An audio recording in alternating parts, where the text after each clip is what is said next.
बुआ, चक्कर क्या है, जरा खुलकर बताओ ना। मेरी यह बात सुनकर बुआ जिस शौक अदा से हंसी, वह मुझे उलझन का शिकार बना गई थी। बुआ के करीब हम उम्र 42 साल के राकेश से हम दोनों उनके ऑफिस में मिली।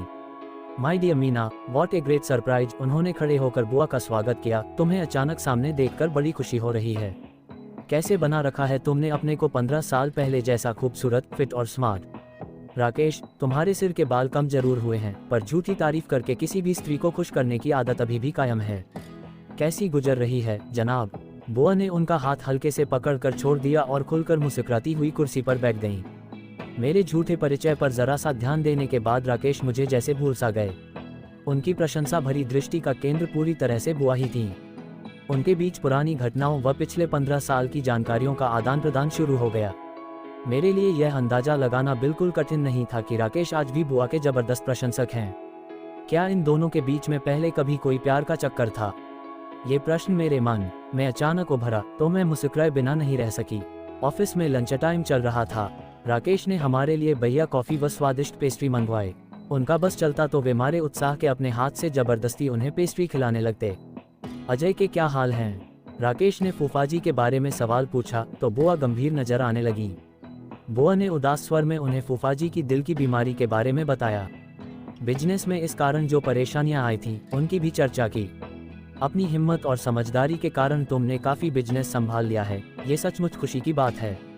मैं आता हूँ किसी दिन अजय से मिलने। आखिरी वाक्य बोलते हुए राकेश ने बेचैनी भरे अंदाज में बुआ की तरफ देखा। बुआ ने कोई जवाब नहीं दिया तो राकेश ने भावुक लहजे में कहा, मीना, आगे कोई भी कठिनाई आए तो तुम मुझे जरूर याद करना। मुझे लगता है कि हमें अब आपस में संपर्क बनाए रखना चाहिए। श्योर, अब चलने की इजाजत दो।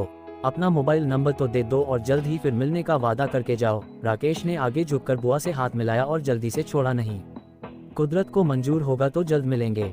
देखो, लंबे समय के लिए फिर से गायब मत हो जाना। पुरानी दोस्ती की जड़ें हमें फिर से मजबूत करनी है। बड़े अपनेपन से अपनी इच्छा जाहिर करने के बाद राकेश ने बुआ का मोबाइल नंबर नोट कर लिया। लिफ्ट से नीचे आते हुए मैंने बुआ को छेड़ा, बुआ, ये बंदा तो आज भी आप पर पूरी तरह से फिदा है।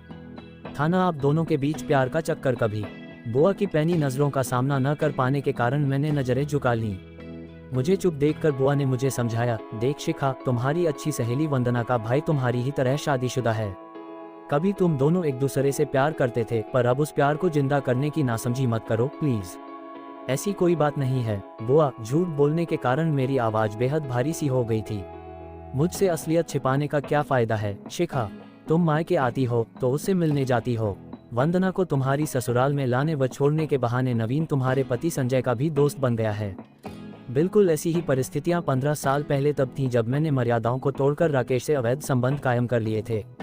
मैंने अपनी सफाई में कुछ बोलने के लिए मुंह खोला ही था कि बुआ उत्तेजित लहजे में आगे बोली, पहले मुझे अपनी बात पूरी कर लेने दो शिखा। राकेश और मैं भी यही सोचते थे कि हम अपने संबंधों के बारे में अजय या अनीता को कभी कुछ पता नहीं लगने देंगे, पर ऐसे चक्कर कभी छिपाए नहीं छिपते। हमारे उस एक गलत कदम के परिणाम की ही झलक तुम्हें अनीता व नेहा के व्यवहार में दिखी ही है।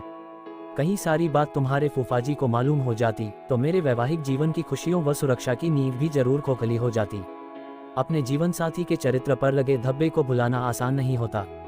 नवीन से संबंध बनाए रखने की मूर्खता करके अपने व उसके वैवाहिक जीवन की खुशियों को दांव पर लगाने का खतरा मत मोल ले मेरी बच्ची।